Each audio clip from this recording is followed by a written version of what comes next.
subtraction, and now let's move on into the adding and subtracting of decimal.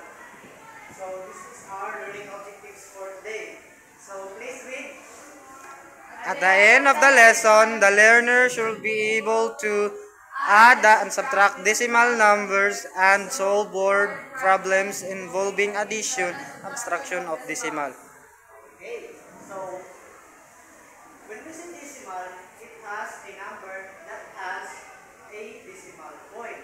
So now, we're going to visualize what is decimal. Okay, for example, sa Giselle has a 500 pesos.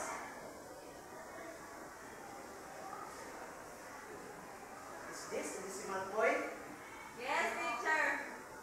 No, Is this a decimal number? no, teacher. No.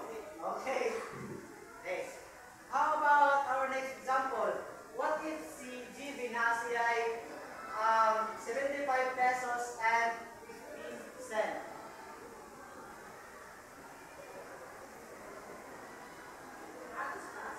Is this a decimal number? Yes, teacher. Okay. So now we're going to determine what is whole number and the decimal number. Okay? So, ang 500 pesos ni Giselle, bakit hindi man siya decimal number?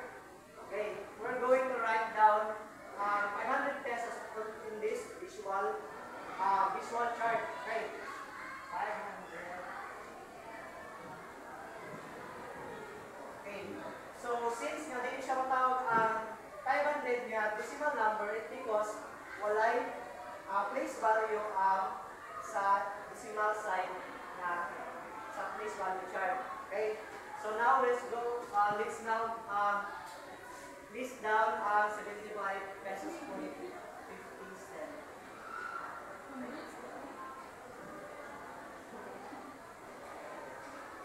Okay, so that's why 75 pesos and 50 cents is considered as decimal number. It is because ang decimal sign has a value such sa tens has 5 and the hundreds of 0.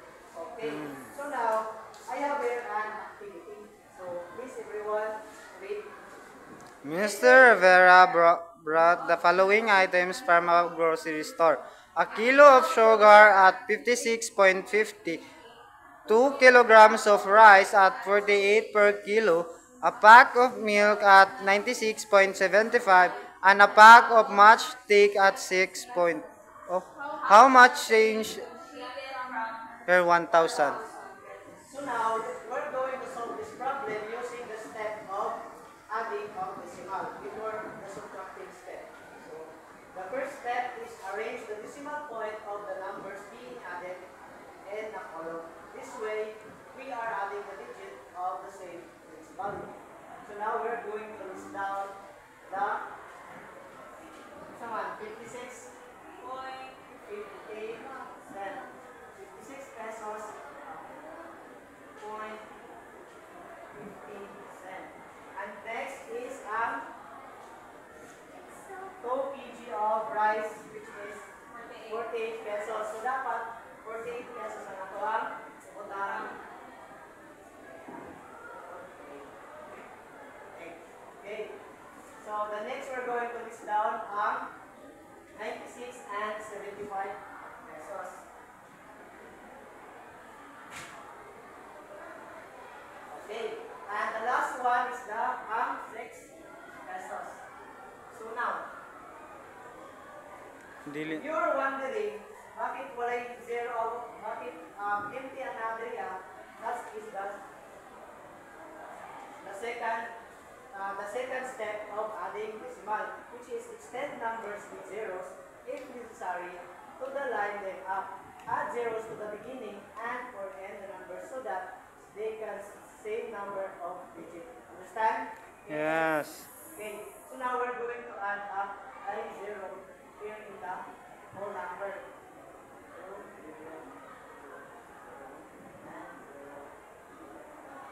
Now, in the step 3 of adding decimal, which is the right decimal point on the answer line. So take note that decimal points should always align, right? now we're going to bring down the decimal point. 0 plus 5, 5, 5.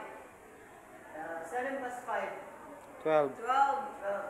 Carry 1. 1 plus 6, 7. 7. Plus 8, 15, Plus 8, 21, oh, 23. 23, Plus, Six plus naman. 6, 29. 9, Plus 6, 1, 20, 30, 5. 35, 1 plus 5, 6, 6. Plus 4, 9, plus 4, 14. plus 9. 23. 23 ba yun? Okay. 23. So, 23 is our answer sa additions of decimal. So, by the way, the step 4 is the adding ito. Auto, bibuhat. Okay, so now, let's move on into the subtracting step.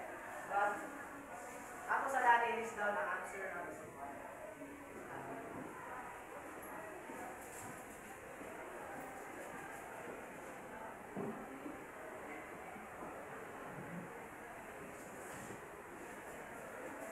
Right. Now, the step 1 of subtracting decimal is arrange decimal points of the numbers to be subtracted in a column. This way, we are subtracting the digit of the same place value. So, pinagalit yung kwarta ni Miss 1,000. Olivera, 1,000.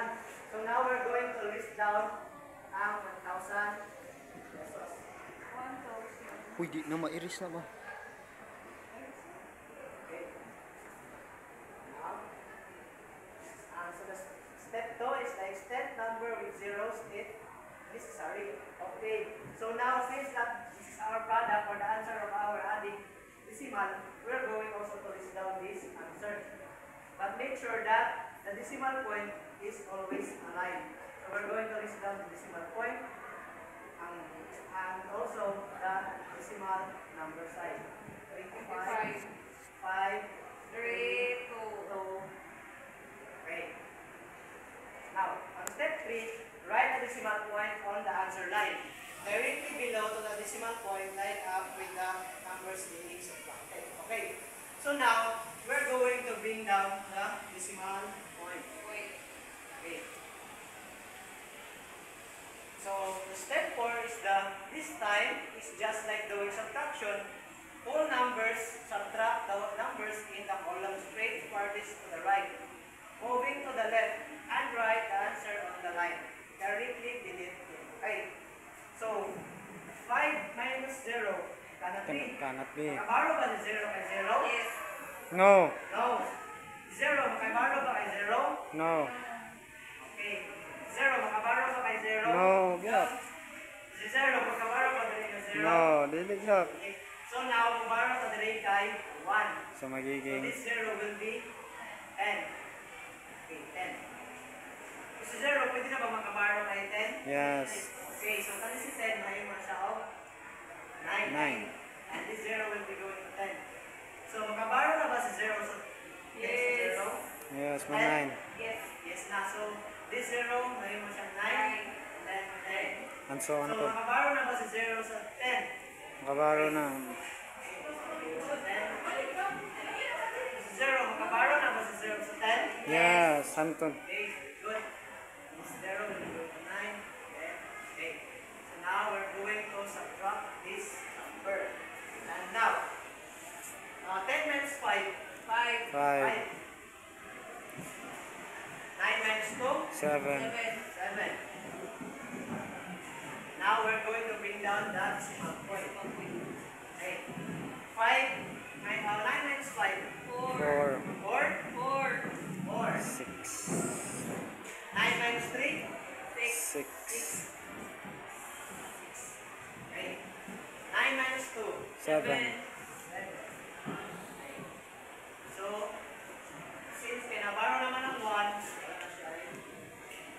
now, this pila na naman ang nabili ni kay Mrs. Rivera sa iyang 1,000. 774. 75.